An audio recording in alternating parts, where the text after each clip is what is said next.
An inactive ship was being prepared for relocation to another pier.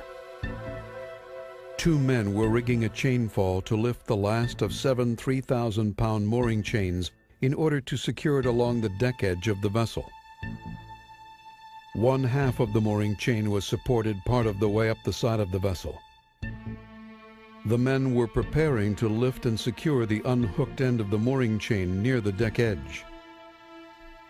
The men began by attaching several short wire rope slings end to end with shackles, creating a longer hoisting line.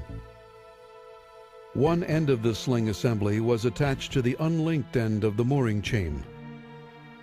The other end of the sling assembly was led through a bit on the deck edge of the vessel and then attached to a chainfall. As the chainfall pulled its maximum distance, the sling assembly was secured to the bit by manila rope used as a stopper. The chainfall was then slackened so that the chainfall hook could be attached to the next sling shackle through the bit. As the second sling was pulled by the chainfall, the sling shackle got hung up on the bit.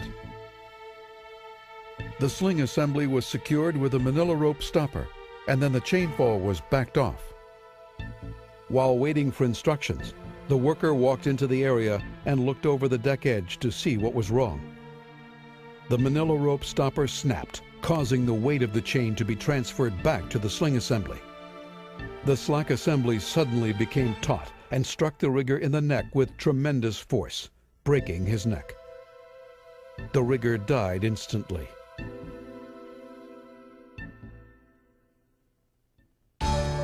Let's look at some of the contributing factors that led to this fatality. A hazard assessment was not performed before the work began. Riggers were not properly trained to perform the tasks they were assigned. The sling assembly used was not properly sized for this hoisting operation. For this job, only slings that fit through the bit should have been used. A safety line should have been attached to the end of the mooring chain to support it if the hoisting apparatus failed. Always use the proper equipment for the job. The employee entered the bight of the line while the line was under load. Never enter the bight of the line. The crew relied on manila rope as a stopper. The load on the rope exceeded the safe working strength of the rope.